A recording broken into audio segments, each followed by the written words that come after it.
Hello students, आज हम अपना टॉपिक क्लियर करेंगे वैदिक काल का। वैदिक काल के बारे में हम अध्ययन करेंगे आखिरकार कि वैदिक सिविलाइजेशन जो समय है, जो टाइम है हमारा वैदिक काल का, तो उस वैदिक काल में हम अध्ययन कर रहे हैं ऋग्वैदिक काल की। ऋग्वैदिक काल का हम अध्ययन कर रहे थे जो कि 1500 से 1000 ईसा पूर्व का है, और इसमें हम अध्ययन कर रहे थे आर्थिक स्थिति का। ठीक है, हम अभी अध्ययन कर रहे थे आर्थिक स्थिति का। आखिरकार वैदिक काल में आर्थिक स्थिति किस प्रकार से थी, तो हमने इसका डिवाइडेशन कर रखा था कृषि और पशुपालन। ठीक है, दूसरा हमने डिवाइड कर रखा था व्यवसाय, तीसरा हमने डिवाइड करके रखा था व्यापार, और आखिरी हमने क्या कर रखा था आर्थिक व्यवस्थाएं। ठीक है, तो ये प्रमुख टॉपिक हमने बांट रखे थे पहले कि आखिरकार हमें किन किन टॉपिकों पे डिस्कस करना है। तो हम अभी डिस्कस करेंगे आखिरकार कि किस प्रकार से आर्थिक स्थिति उस समय की थी, ऋग्वैदिक काल में किस प्रकार समाज अपनी अर्थ से जुड़ी हुई चीज़ों का ध्यान रखते थे और किस प्रकार वह अर्थव्यवस्था में अपना कार्य करते थे। तो उसका अध्ययन हम करेंगे यहाँ पर कि कृषि का हम अध्ययन इससे पिछले वीडियो में कर चुके हैं। अब हम यहाँ पर अध्ययन करेंगे पशुपालन का कि आखिरकार ऋग्वैदिक काल में पशुपालन किस प्रकार किया जाता था। तो ऋग्वैदिक काल में मुख्यतः पशुओं में जो पाली जाती थी वो गाय थी। ठीक है, ऋग्वेद में तथा वैदिक साहित्यों में गाय को सबसे पवित्र और उसकी हत्या नहीं की जा सकती अजन्य कहा गया है। गाय को देवताओं का निवास स्थान बताया गया है वेदों में भी। सॉरी। तो पशुपालन में जो सबसे महत्वपूर्ण पशु है वह है गाय। गाय पाली जाती थी इस समय। गाय को जो उस समय कहा जाता था अष्टकर्णी। ठीक है, गायों के लिए जो शब्द प्रयोग में मिलता है वह क्या मिलता है अष्टकर्णी। अष्टकर्णी जो शब्द हमें कहां से मिला है, अष्टकर्णी शब्द होता है 8, यानी कर्णी मतलब कान, अष्ट मतलब 8, यानी कानों को छेदा जाता था या कानों को रंगा जाता था ताकि गायों की पहचान हो जाए। तो अष्टकर्णी भी गायों के लिए शब्द प्रयोग में लिया गया है। गौ शब्द यहाँ पे काफी बार प्रयोग लिया गया है। गाय का पालन उस समय सबसे महत्वपूर्ण रूप से किया जाता था। जिस व्यक्ति के पास में जितनी अधिक गायें होती थी उस व्यक्ति को उतना ही ज्यादा संपन्न और योग्य माना जाता था। उस समय की महत्वपूर्ण प्रचलन ये था कि आखिरकार जो भी उस समय, या फिर कह सकते जो भी व्यक्ति उस समय का शासन कर रहा हो, या जो भी व्यक्ति हुआ, व्यापारी हुआ, आम किसान हुआ, तो उनकी प्रतिष्ठा इस बात में थी कि उनके पास गायें कितनी हैं। अनुमान लगाया जाता, जैसे कुछ समय पहले तक ये बात की जाती थी आखिरकार आपके पास कितनी ज़मीन है। आज भी बात की जाती है, आज भी हम किसी का अनुमान इस बात पे करते हैं। पैसे नहीं पूछते हम किसी से, पैसे का मूल्य गिरता बढ़ता रहता है, परंतु ज़मीन का मूल्य वो का वो रहता है। तो हम किसी से पूछ रहे कि आपकी ज़मीन कितनी है। उसी प्रकार से वैदिक काल में किसी भी व्यक्ति का ओहदा क्या तय होता था गाय के आधार पर। आखिरकार उसके पास कितनी गाय थी, आखिरकार उसके पास कितनी पशु संपदा थी। गाय के पश्चात वो सबसे ज़्यादा पालते थे घोड़े, क्योंकि यह योद्धा वर्ग है। ठीक है, तो यहाँ पर घोड़ों का बहुत अधिक महत्व था, यह घोड़ों पर बहुत अधिक ध्यान देते थे। तो दूसरा पशु यहाँ पर पाला जाता था घोड़ा।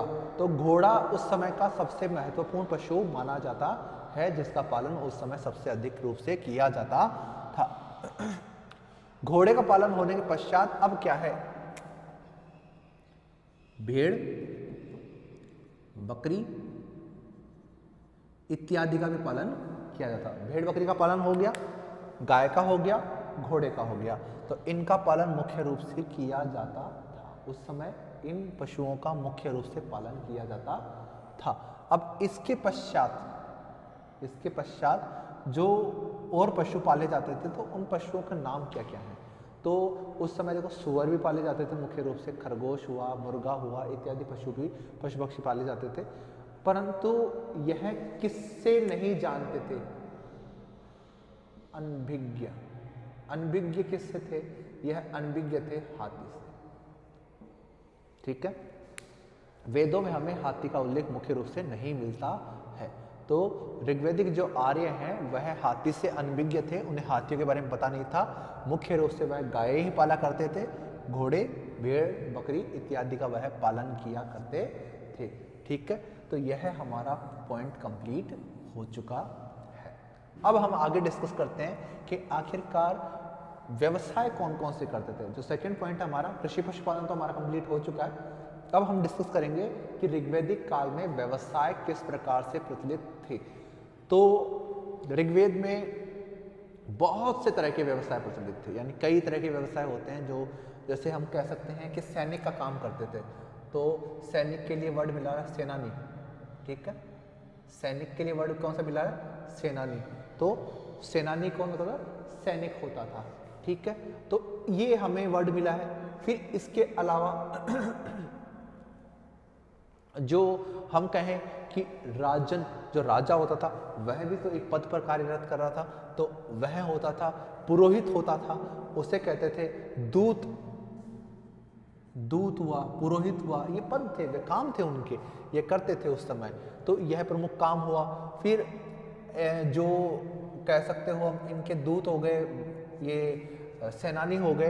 तो इसके अलावा जो और काम नाम मिलता है वो है तक्षा। तक्षा का क्या मतलब होता है? बढ़ई। जो लकड़ी का काम करता था उसे क्या बोलते थे? तक्षा। ठीक है, और फिर कर्मा। कर्मा कौन होता था? धातु का काम करने वाला कर्मा कहलाता था, यानी जो लोहार होता था उसको क्या बोलते थे? कर्मा बोलते थे। वात। वात शब्द क्या है? ये बोलते हैं जुलाहा। जो कपड़े बुनता था ना, तो उसको वात बोलते थे। यह कर्मा किसे बोलते थे? धातु का काम करने वाले को बोलते थे। तक्षा किसे बोलते थे? यह बोलते थे बढ़ई को। और वाप्त्र बोलते थे यह नाई को। वाप्त्र किसे बोलते थे? यह नाई को बोलते थे। ठीक है, अब वाप्त्र इन्होंने बोल दिया। फिर जो और व्यवसाय थे, जैसे भीषज। भीषज मतलब वैद्य, जो आयुर्वेद का ज्ञान रखते थे उनको क्या बोलते थे? भीषज बोला जाता था। फिर अलग और कौन सा व्यवसाय था? कुलाह। कुलाह कौन होता था? कुम्हार होता था। ठीक है, जाति से जो कुम्हार का काम करते हैं वो ये कुलाह कहलाते थे। ध्याता या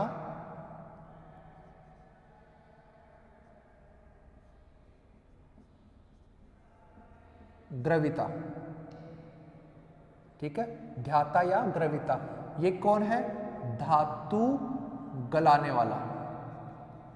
ठीक है, जो भी धातु होती थी उसको गलाने वाले को क्या कहते थे? धातु या ग्रहिता बोलते थे। तो ये प्रमुख व्यवसाय हमें वहां के मिलते हैं। धातु ग्रहिता के क्यों नाम मिलते हैं? क्योंकि हमें इसके लिए ये नाम क्यों मिल रहे हैं? क्योंकि इसके साथ में एक नाम मिलता है अयस। अयस शब्द प्रयोग किया गया है लोहे के लिए। तो लोहे के औजार बनाने के, लोहे की वस्तुएं बनाने के लिए उसको लोहे को गाला जाता था। तो वो काम कौन करता था? ध्याता या ग्रहिता करता था। और इससे जो चीजें बनाता था वो कौन बनाता था? कर्मा बनाता था। ठीक है, तक्षा कौन था? बढ़ई था, लकड़ी का काम करने वाला था। वात कौन है? जुलाहा, जो कपड़े बनाता था। वाप्त मतलब जो नाई था। भीषण मतलब वैद्य था। कुलाह मतलब कुमार था। तो इस प्रकार जो डेली यूज में जो काम हो रहे हैं वह सब काम के अलग अलग नाम यहाँ पर दिए हुए मिलते हैं। तो उस समय यह प्रमुख व्यवसाय वहां पर प्रचलित थे। तो इस प्रकार हम कह सकते हैं कि उस समय के जो तत्कालीन समय में ऋग्वैदिक काल में जितने भी व्यवसाय प्रचलित थे, सारे के सारे व्यवसाय बहुत ही सिस्टम से चलते थे। उनके अपने कायदे थे, उनको अपना काम, यानी उनको अलग अलग तौर से विभाजित किया हुआ था। इतनी बड़ी सिविलाइजेशन नहीं थी, परंतु जो उस समय इतनी बड़ी सिविलाइजेशन ना होने के बावजूद भी कार्यों का विभाजन, व्यवसाय का विभाजन पूर्ण रूप से किया हुआ मिलता है। जैसे सूत, रथ चलाने वाले को उस समय प्रयोग में लिया गया वर्ड है। राजन, राजा के लिए प्रयोग लिया गया है। दूत मतलब जो राजदूत का काम करता था, एक जगह से दूसरी जगह संदेश पहुंचाने का काम करता था। तो यह भी व्यवसाय थे, यह भी काम थे उस समय। सेनानी मतलब सैन्य काम था उनका ये करना। तो इस प्रकार के व्यवसाय उस समय के लोग किया करते थे। तो उस समय जो व्यवसाय प्रचलित थे वो ये प्रमुख रूप से यही थे। इसके अतिरिक्त और कोई व्यवसाय ऋग्वेदिक काल में स्पष्ट रूप से दिखाई नहीं देते हैं। तो हमारा व्यवसाय वाला पॉइंट भी कंप्लीट होता है। अब हम डिस्कस करेंगे आगे कि आखिरकार व्यापार कैसा रहा, आखिरकार व्यापार किस प्रकार से किया गया। तो व्यापार कौन करता है? व्यापारी, ठीक है। और व्यापारी के लिए शब्द प्रयोग में लिया गया है पणि, ठीक है। यहां पर बात कर रहे हैं हम कि आखिरकार व्यापार की बात की गई है, तो व्यापार कौन कर रहा है? व्यापारी कर रहा है। और व्यापारी के लिए शब्द प्रयोग कौन सा मिला है?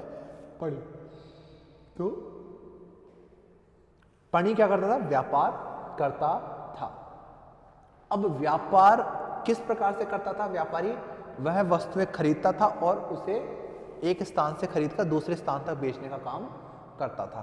अब खरीदता किस प्रकार से था, बेचता किस प्रकार से था, ये हम आर्थिक व्यवस्थाओं में पढ़ेंगे। पर व्यापारी को उस समय पणि कहा गया था। अब ये व्यापारी बहुत से आसपास के देशों से व्यापार करता था। व्यापार करने के लिए यह क्या करता था?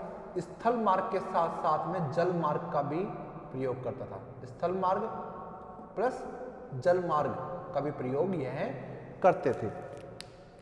इसका उल्लेख कैसे मिलता है?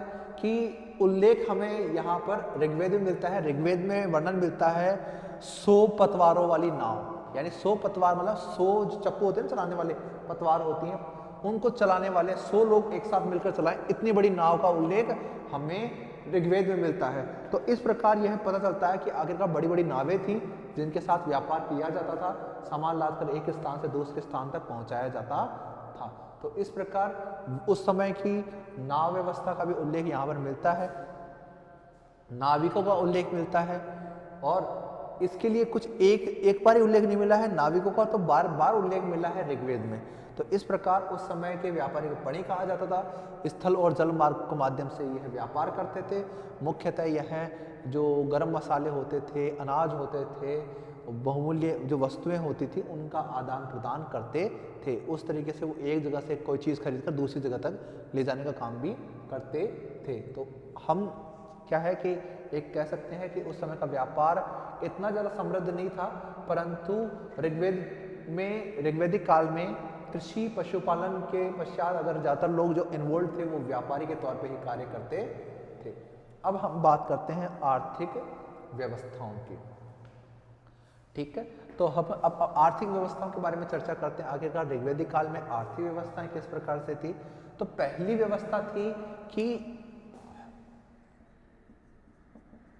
वस्तु मूल्य कैसे ज्ञात होता था, यानी आखिरकार कुछ था क्या वस्तु के लिए, आपको क्या कैसे खरीदते थे, कितने पैसे देते थे?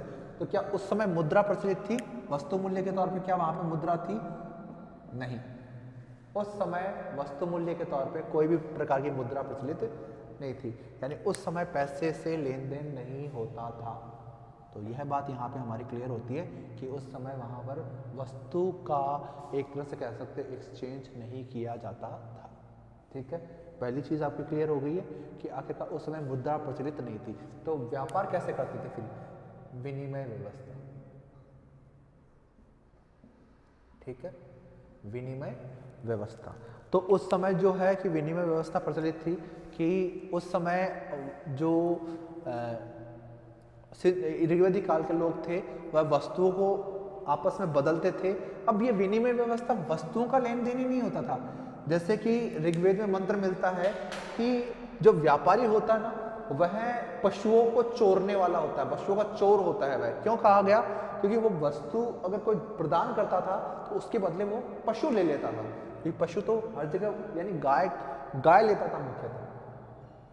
तो गाय तो उस समय का बहुत ज़्यादा महत्वपूर्ण पशु है। तो एक स्थान से दूसरे स्थान में जाता था तो पशु की वैल्यू में तो कोई अंतर आता नहीं था, तो सामान दे देता था और पशु खरीद लेता था। तो उसके तरह भी हुआ है। प्लस गेहूं खरीदा है, उसके बदले अनाज और कोई दूसरा ले लिया, जैसे किसी पास में जो है, गेहूं है, व्यापारी गेहूं बेच रहा है, उनके पास जो है तो 2 बोरी जो दे दिया, उसने 1 बोरी गेहूं दे दिया, अब 2 बोरी, अब इसी प्रकार से चावल हुआ, चावल का लेन देन करते थे। इस प्रकार वस्तुओं का लेन देन उस समय विनिमय व्यवस्था के आधार पर किया जाता था। मुद्रा उस समय प्रचलित नहीं थी। अब आता है अगली व्यवस्था क्या थी, तो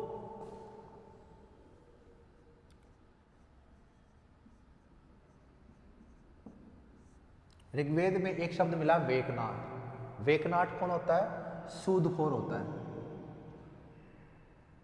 सूदखोर होता है। अब सूदखोर क्या होता है वेकनाट, मैं आपको बता देता हूं कि वेकनाट जो शब्द होता है सूदखोर के लिए प्रयोग में लिया गया। तो उसमें आपको मैं बता दूं, सूदखोर मतलब यानी ब्याज पे रुपए देना, ब्याज पे रुपए देना यानी उधारी, ऋण की व्यवस्था का उल्लेख हमें यहाँ मिलता है। तो आखिरकार ऋग्वैदिक काल में ऋण व्यवस्था भी थी, ऋण दिया जाता था, परंतु यहाँ पर ये क्लियर नहीं है कि पैसों का ऋण था या वस्तुओं का ऋण था।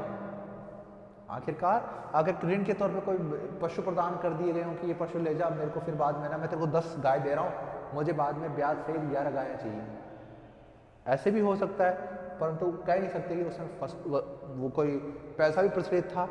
हाँ, एक जगह हमें निश नामक मिला है जो कि सोने के टुकड़े को कहा गया है, तो शायद इसका प्रयोग वह सिक्के के तौर पे करते थे, वस्तु का मूल्य निर्धारित करने के लिए करते थे, परंतु इसके बारे में कुछ स्पष्ट तौर पर नहीं कहा जा सकता। तो इस प्रकार वस्तु मूल्य उसमें प्रचलित नहीं था, मुद्राएं नहीं थी, परंतु निश नामक सोने के टुकड़े की बात की जाती है। विनिमय व्यवस्था प्रचलित थी, और विनिमय व्यवस्था प्रचलित थी, वस्तुओं का लेन देन होता था, या फिर वस्तु दे देते थे और उसके बदले पशु ले लेते थे, ये भी होता था।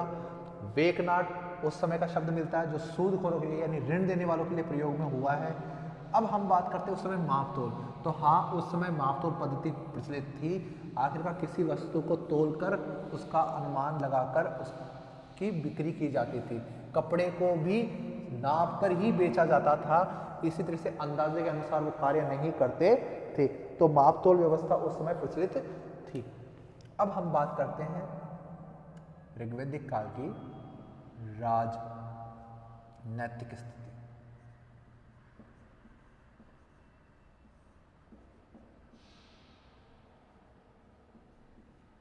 ठीक है, अब हम टॉपिक शुरू करते हैं ऋग्वैदिक कालीन राजनीतिक स्थिति। तो हम इसके बारे में कुछ ऐसा डायग्राम्स तो नहीं बना सकते, क्योंकि राजनीतिक स्थिति के बारे में हमें कुछ ज़्यादा कुछ तो पता नहीं है। जितना भी हमें अंदाज़ा है उसके अनुसार हम कार्य कर सकते हैं।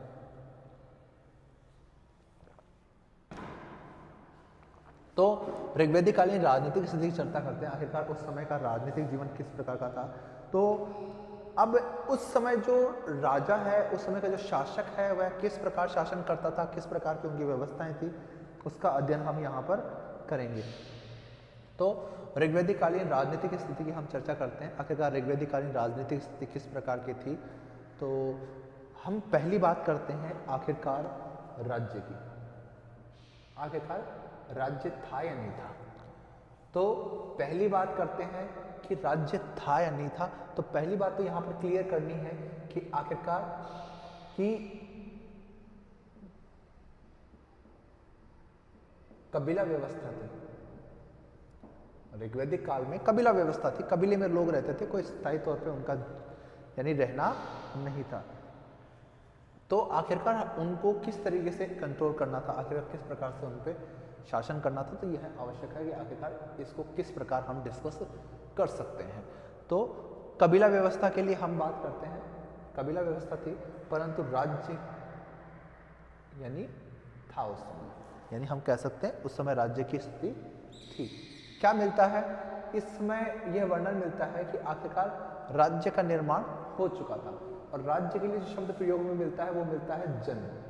राज्य के लिए जो शब्द प्रयोग में मिला है जन शब्द प्रयोग मिला है। ठीक है, तो ऋग्वेद में राज्य या सत्ता या देश के लिए शब्द जो मुख्यतः प्रयोग में मिला है जन मिला है, और जन पर जो शासन करता था उसका नाम क्या मिला है, राजन।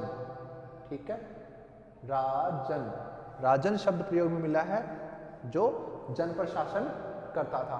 अब हम बात करते हैं आखिरकार किस प्रकार से जन प्रयोग में लिया गया। तो पहले क्या होता था, पहले कुल, ठीक है, पहले क्या है, कुल। कुल कौन होता है? कुल को अगर हम सरल शब्दों में समझाएं तो वो है, उसका मतलब परिवार। कुल का क्या अर्थ होता है? परिवार। और कुल का जो प्रमुख होता है उसे क्या कहा गया? उसे कहा गया कुलप। कुल यानी परिवार, परिवार के मुखिया को क्या कहा जाता है? कुलप कहा गया। ठीक है, अब इसके बाद में आगे बढ़ते हैं कि कुल से क्या बना, यानी परिवार मिलकर क्या बनाते हैं? ग्राम बनाते हैं। ठीक है, क्या बनाते हैं?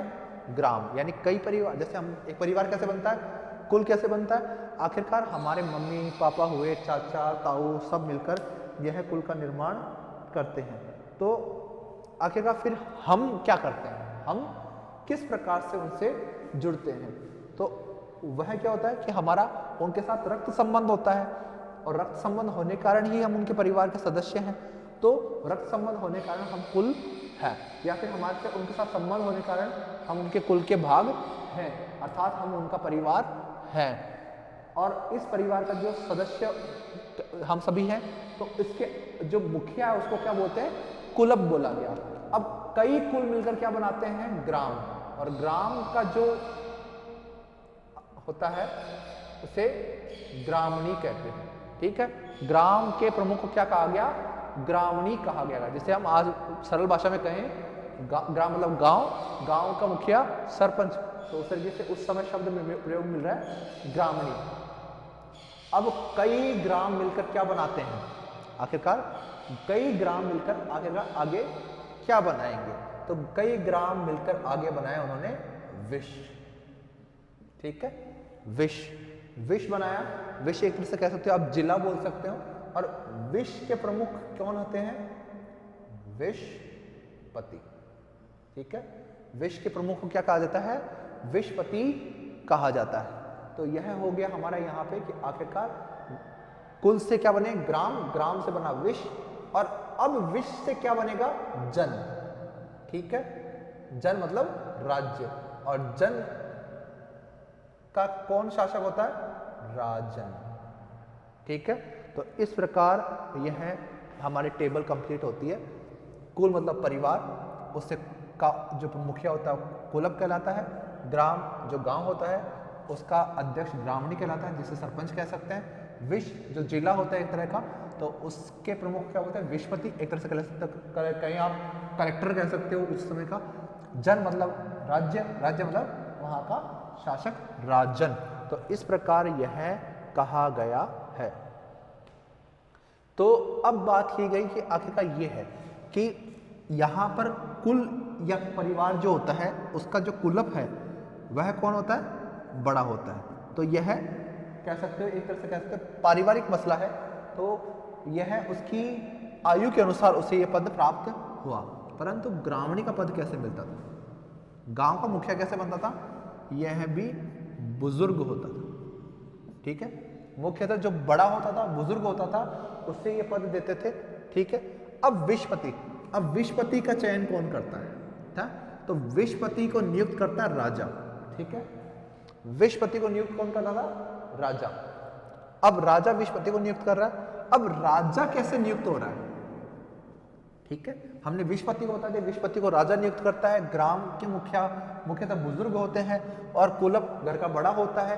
अब राजा को नियुक्त करते थे, तो राजा का नियुक्त बताऊं कैसे होता था? मुख्यतः इसका भी चुनाव किया जाता था। ठीक है, चुनाव के माध्यम से राजा का चयन किया जाता था उस समय। तो राजा का चुनाव होता था उस समय।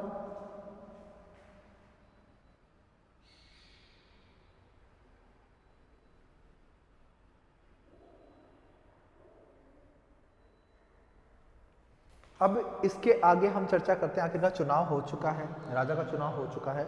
तो राजा का चुनाव करता कौन था? राजा का चुनाव यह सभी लोग मिलकर करते थे, सभी लोग इसके लिए चुनाव होते थे। तो राजा का चुनाव किया जाता था। ठीक है, अब राजा का पद, अब हम बात करें यहाँ पे राजा के पद की। ठीक है, अब यह सब तो डिस्कस हो गया कि आखिरकार ये कैसे हुआ, पर अब हम बात कर रहे हैं राजा के पद की बात कर रहे हैं। तो इसका चुनाव किया जाता था, चुनाव होने के साथ साथ में दूसरा मत मिलता है कि यह पद वंशानुगत था, यानी एक वंश के अधीन ही यह रहता था। तो राजा का पद चुनाव के आधार पर क्या होता था, वंशानुगत था। आखिरकार मुख्यतः ज्यादातर क्या होता था, बड़े को ही राजा का पद प्राप्त होता था। तो राजा का पद बड़े को प्रदान किया गया, फिर इनका चुनाव किया जाता था, इनका चुनाव करके ही इसको नियुक्त किया जाता था, वंशानुगत होता था। तो मुख्यतः हमें एक अंदाजा लगता है कि आखिरकार शायद किसी राजा के 2 पुत्र हो तो उनके अंदर चुनाव करके किसी प्रकार से किसी एक व्यक्ति को नियुक्त कर दिया जाता था। तो इस प्रकार उस समय की राज्य की व्यवस्थाएं प्रचलित थी। ठीक है, अब राजा के लिए हम और चीज बात करते हैं यहाँ पर कि आखिरकार राजा का चुनाव हो गया, तो अब राजा के सहयोग के राज्य के सहयोग के लिए क्या था, तो अगला था सभा व समिति। सभा व समिति, ठीक है, सभा और समिति। अब हम इनकी चर्चा कर लेते हैं, सभा क्या है और समिति क्या है। ठीक है, तो सभा, सभा क्या है कि सभा जो होती है वह एक कह सकते हो आकार में विशाल होती है। ठीक है, आकार में यह विशाल होती है और इसमें क्या है कि कुछ खास व्यक्ति ही नियुक्त होते हैं और इसमें एक सभापति नियुक्त किया जाता है। ठीक है, यह एक कह सकते हो विशाल, इसको यहाँ पे प्रयोग में क्यों लिया गया, विशाल क्या है कि यह राजा के पास में थी, इसके पास जिम्मेदारियां बहुत है, इसका बहुत बड़ा ओहदा है सभा का, तो इसलिए इसके लिए विशाल शब्द प्रयोग किया गया। यह खास व्यक्तियों की सभा थी, इसके यानी इसके जो अध्यक्ष होते हैं उन्हें सभापति कहा जाता था। अब समिति क्या है, समिति हम कह सकते हैं कि जिसके अंदर आम लोग जुड़े हुए थे। ठीक है, ट्रस्ट बना रखा है, सभी आम लोग जुड़े हुए हैं और समिति का जो अध्यक्ष होता है उसको क्या बोलते हैं, ईशान बोलते हैं। क्या बोलते हैं, ईशान बोला जाता है। समिति के अध्यक्ष को क्या बोला जाता है, ईशान बोला जाता है। यह आम लोगों की थी समिति, सभा खास लोगों की थी, उसको सभापति बोलते हैं, उसके अध्यक्ष को यहाँ पे ईशान बोला जाता है। अब इसके अतिरिक्त एक और जो मिलता है वो है विदत। ठीक है, अगला जो वर्ड मिलता है वो मिलता है विदत। विदत क्या है, यह भी एक तरह का उस समय की सभा है जो कि कह सकते हो कि शासन में सहयोग देती थी।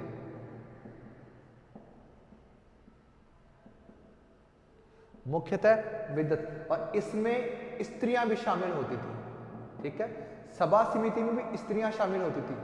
ठीक है, कि यहाँ पर जो यानी सभा समिति विदत हुई, ये एक तरह से कह सकते हो एक मंत्रिमंडल कह सकते हो आप एक तरह का, या फिर एक कह सकते हो ट्रस्ट कह सकते हो, एक तरह का कह सकते हो सलाहकार समिति कह सकते हो इन्हें। तो सभा समिति विदत, इसमें केवल पुरुष ही शामिल नहीं होते थे, इसमें स्त्रियां भी शामिल होती थी और यह राजा को निरंकुश होने से रोकती थी कि राजा अपनी मनमानी ना करे, जो भी प्रजा को चाहिए यह उस पर डिस्कशन करते थे, डिस्कशन के बाद में वो राजा तक ये बात पहुंचाते थे। हालांकि राजा इस बात को माने या ना माने वो उसके लिए जबरदस्ती वाली बात नहीं थी, परंतु फिर भी राजा को यह बात कहने के लिए बाध्य कर सकते थे। तो इस प्रकार से सभा समिति और विदत जैसी संस्थाएं उस समय प्रचलित थी। तो ये हमारा यहाँ तक का पॉइंट कंप्लीट हो गया। राजनीति में राजा की स्थिति बता दी हमने, राजा के कार्य बता दिए, अब हमने ये बता दिया कि आखिरकार सभा समिति कार्यरत थी। अब हम बात करते हैं सेना की। ठीक है, तो सेना के प्रमुख को क्या बोलते हैं, सेनापति बोलते हैं। ठीक, सेना के प्रमुख को क्या बोलते हैं, सेनापति कहा जाता है। अब सेनापति जो सैनिक होते थे मुख्यतः क्या होते थे, पैदल सैनिक, घुड़सवार, रथ सेना और नाविक। यह प्रमुख रूप से सेना के भाग थे।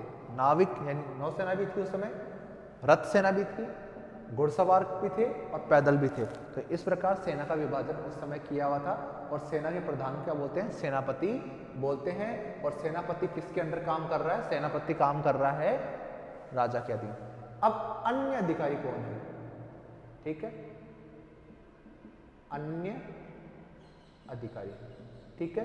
तो अन्य अधिकारी में युवराज है, ठीक है, युवराज, पुरोहित, पुरोहित एक तरह से वजीर कह सकते हो आप इसे, या फिर हम कह सकते हैं कि जो सलाह देने का काम करता है वो व्यक्ति धार्मिक कार्य करवाता है, वो व्यक्ति पुरोहित होता है। और फिर इसके अलावा सेनापति हो गया।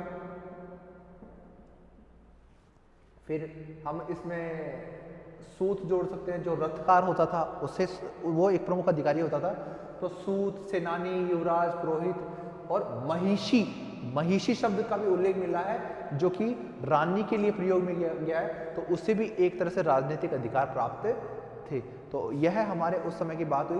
अब बात करते हैं हमें उस समय के टैक्स की, यानी कर व्यवस्था की। तो आखिरकार कर कैसे दिया जाता था?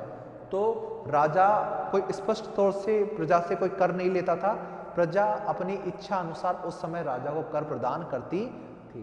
तो उस समय की कर व्यवस्था का हम कोई उल्लेख नहीं कर सकते, आखिरकार कोई प्रॉपर्ली कोई कर व्यवस्था उस समय थी।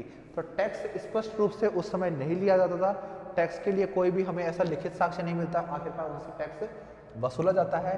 टैक्स क्या है कि प्रजा अपने मन के अनुसार देती थी, प्रजा अपने मन के अनुसार प्रदान करती थी, ठीक है। तो इस प्रकार की कोई व्यवस्था का उल्लेख उस समय नहीं मिलता है। अधिकारी हो गए हैं हमारे, टैक्स व्यवस्था का उल्लेख हो गया है, राजा का उल्लेख हो गया है, उसके जुड़े हुए हमने सेना की बात कर ली है और साम्राज्य का विभाजन हमने कर लिया है। अब हम बात करते हैं कि आखिरकार राजा की उत्पत्ति के बारे में क्या कहा गया। तो ऋग्वेद में कहा गया है कि राजा जो है वो यानी एक तरह का ईश्वरी होता है, वह अपने प्रजा के प्रति पुत्र समान वात्सल्य रखे, पुत्र समान उन्हें माने और उनको एक कह सकते हो कि प्रजा वत्सल कार्य करे। वह जिस प्रकार ईश्वर सभी का पालन कर रहा है उस प्रकार प्रजा का पालन राजा को करना चाहिए। राजा का पद एक ईश्वरीय पद होता है। तो इस तरह की बातें ऋग्वेद में की गई है। और इसके अलावा राजा को निरंकुश नहीं होने दिया जाता था। उस समय के जो सभा समिति विदत थे वो उस पर कंट्रोल रखती थी। प्लस उस समय जो राजा थे उनके इतने ज़्यादा राजनीतिक अधिकार नहीं थे क्योंकि छोटे छोटे कबीले थे, तो उनका कोई स्पष्ट तौर पे कोई यानी कह सकते हो साम्राज्य नहीं था। तो इस प्रकार हम अब राजनीतिक स्थिति भी कंप्लीट कर चुके हैं। तो अब हम बात करेंगे ऋग्वैदिक कालीन धार्मिक स्थिति की, ठीक है। तो ऋग्वैदिक कालीन धार्मिक स्थिति की चर्चा हम अभी करते हैं, जिसके अनुसार ऋग्वेद में जितने भी यानी धार्मिक स्थिति है उसमें हम जो टॉपिक पढ़ेंगे तो वह सारे टॉपिक जो हैं मुख्यतः एक दूसरे से रिलेटेड ही हैं। कैसे हैं? क्योंकि पहली बात तो है देवताओं का विभाजन, यानी कौन कौन से देवता हैं या देवताओं के नाम कौन कौन से, जैसे इंद्र, वरुण, अग्नि, नासत्य, मित्र, पूषण, सूर्य, सावित्र और अदिति, यह प्रमुख देवता है। सोम भी देवता है उस समय। तो देवताओं का विभाजन किया गया है। फिर बहुदेववाद का प्रचलन था। फिर हम बात करेंगे एकेश्वरवाद पर। एकेश्वरवाद पर बात करने के पश्चात हम बात करेंगे अभी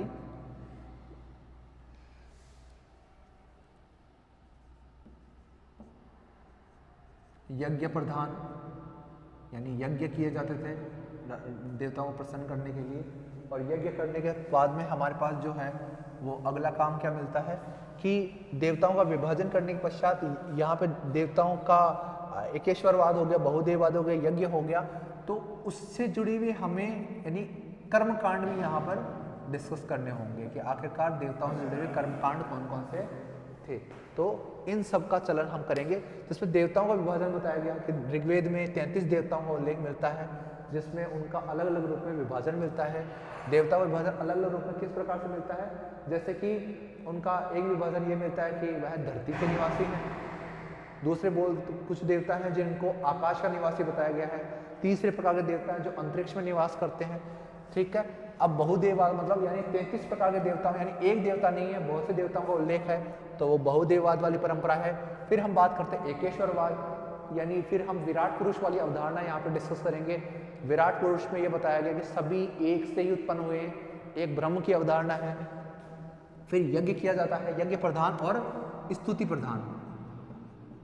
स्तुति प्रधान, स्तुति मतलब यानी देवताओं की स्तुति की जाती थी, यज्ञ किए जाते थे, इसका उल्लेख यहाँ पर हम करेंगे। फिर कर्म कांड कौन कौन से किए जाते हैं, कौन कौन सी क्रियाएं थी, आखिरकार ताबीज़ वगैरह बांधे जाते थे, जादू टोने में विश्वास था नहीं था, आत्मा और यानी आत्मा के पुनर्जन्म में उनका विश्वास था नहीं था, तो उन सब का डिस्कशन हम यहाँ पर करेंगे कि आखिरकार कितने प्रकार से यहाँ पर देवताओं का अध्ययन हम कर सकते हैं।